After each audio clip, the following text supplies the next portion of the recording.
A Divine Guide to Puzzle Solving. So it's not a long game. I think it's about 16 levels. And I've got through above 14 if I remember correctly. And if I want to tell you what it's closest to, this is probably closest to Portal. And I don't mean in terms of exactly the mechanics, but I mean in terms of the sort of like slightly physical puzzles, sometimes needing you to put a little speed into what you're doing. I suppose you could say the story's a little bit like Portal, but yeah, we'll cover that in time. So so let's wind back. So I think I should get some of the bad things out of the way first.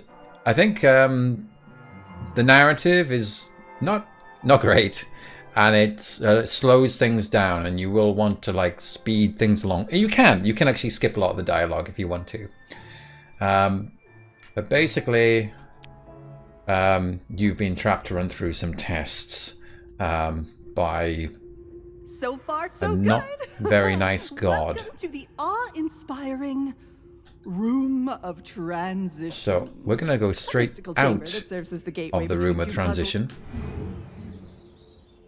So the main elements, you can pick up these blocks and you can press this button here, which will just bring the block back. So if I just do that, these are sort of like a reset. There, you do have a sort of overall restart level here on the if you press escape, but as I need to mention that it's slightly annoying that there's no sort of like nice undo. I suppose you didn't get that sort of thing in Portal either, but sometimes you've done quite a bit, you're like, I'm just trying things out, and even though actually the levels are generally not huge, sometimes you could get knocked a bit too far and you're like, yes, you do sound like Popeye. So your power, for want of a better word, is to be able to swap objects. So that's how I get through here. I get my block, and I just swapped it with a giant block. Oh, hello, giant block. And that's how you make progress. That is. It's not the only mechanic, but it is the main one.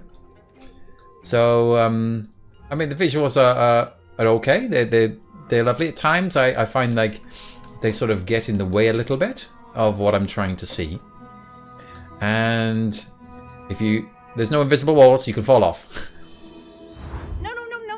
What are you doing? So you then just get the retry. So let's get back into it. So again. Let's start again. Let's just swap these over. Thank you. So we can take this block with us if you want to. And then you're basically trying to get to the exit. That's all you're trying to do with every level. And then you see the exit just over there. So I've got to cross this. So it's fairly obvious to put the big block here. Using the swap power again. Let's try that out. There we go. So, and you can cross over to the next bit. But of course, we need the block here as well to cross this bit. So we're going to go and grab this block. I guess you can place it here now.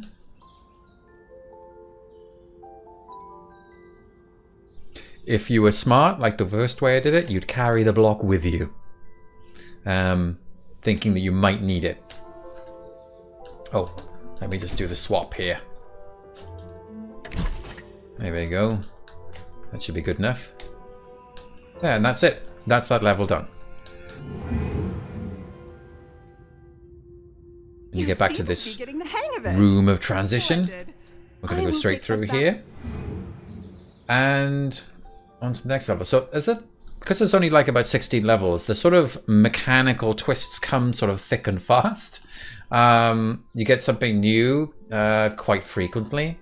So I don't want to go too far into the game because, you know, actually half of the puzzle is actually working out the ingredients of what they do.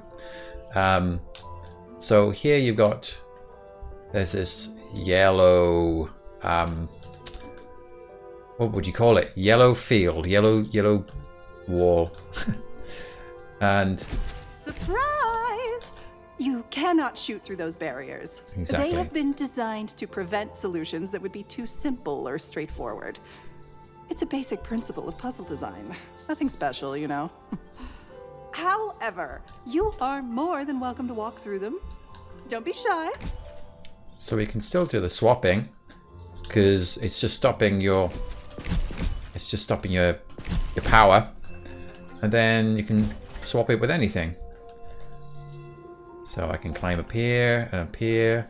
That's, well, really ideally I want to be able to jump back now so I can climb up there again, right? So let's grab that, go up here, swap this over. And I just want to be clear here before anyone gets the wrong idea. This isn't Towers of Hanoi. You don't have a lot of puzzles like, oh, I've just got to move these things back and forth so I can go up higher and higher or whatever. Hello, Null Pointer Games. This Viewfinder Node is a divine guide to puzzle solving. Don't want to show too many of these levels. Anyway, I think that should be enough of that. So that's that level. So as I said, it's pretty short. Some of these early levels that almost tutorializing are pretty short. There you are, Mort. Let's just go straight out. Goodbye. This whole puzzle. And then you have something going on here. And you've got like this blue line. So that looks like power of some sort. So you can't get through these gaps here. Let's have a look behind us. There's more floaty islands. And that leaves you with something to do here, so that doesn't do anything. And it's really compelling you here to swap these over. Ooh, open Sauron. So you can see that this is a power source for this. Sage. And Something like that. that opens the door. The phrase you mortals use when a thing magically opens? What is it? So yes, Null Pointer Games, you're saying it's a standard look for FPS puzzles. Yeah, I think the witness polluted everything. Everybody likes these kind of looks now. I mean, we've got Botany Manor, which has got just come out, right? Which also has a very similar look. So what have we got here? We've got, this looks like the exit, and we need to power this up from something over there. And we can't get over there. So that looks like another, that's a diamond, another control, another switch, and there's the power source. So I suppose if we swap these over, what will that power up? If you follow the blue line, it leads to this. So this is obviously going to be a platform which moves. Anosep says, at least it's not test chambers. Well, to be fair, it is test chambers. You're actually testing puzzles for a not very nice god. So let me just swap these over. And here we go. Across to the other side. So, okay. So I need to activate the exit. I'll need the green power source over here so I can get that ready. I got to stand here. Okay, that's activated the exit. And we're back here again. So we've just done another level. Want to hear something funny? How many mortal? So as I said, I'm going to stop here. I don't want to show too much. Oh, Rabbit Check said, after about 5 minutes of this, I switched to the language to something I couldn't understand.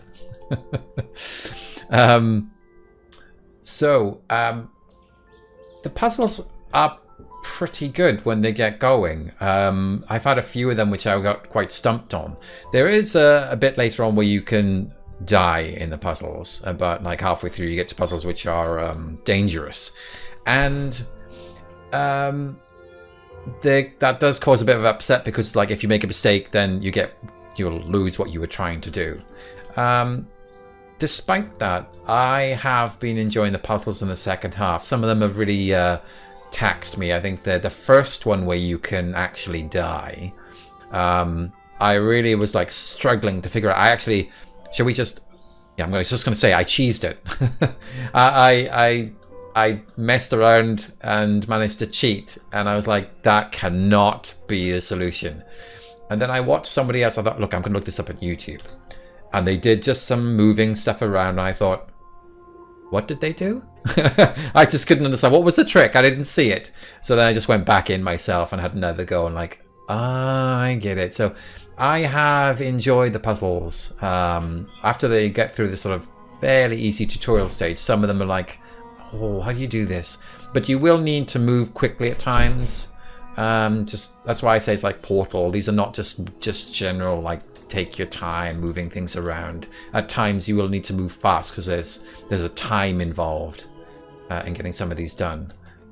Something is moving. So you can see, like, you've got a lot of components here. You've got this window over here. You've got 2 different power sources. There's stuff on the other side, which you can't. Oh, hey, hello. Can I cheat this? I didn't try this at the time. I guess also there's a slight downside. Sometimes you can't see. I want to see over there to see what's the rest of the puzzle. You have to do a little bit of work to be able to see that. But yeah, I mean, it's not too bad at all.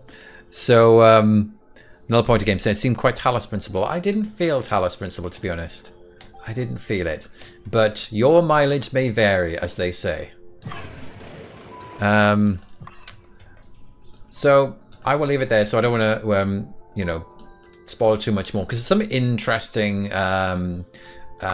things they do with the mechanics. And if I just show them to you, I'll be showing you how to use them. So I'm going to leave it there. That is The Divine Guide to Puzzle Solving. Far too many words in a title, that one. So let me just grab the link for you, stick it in the chat. There you go. That's A Divine Guide to Puzzle Solving by Nementech Games, which came out just in March, also known as last month.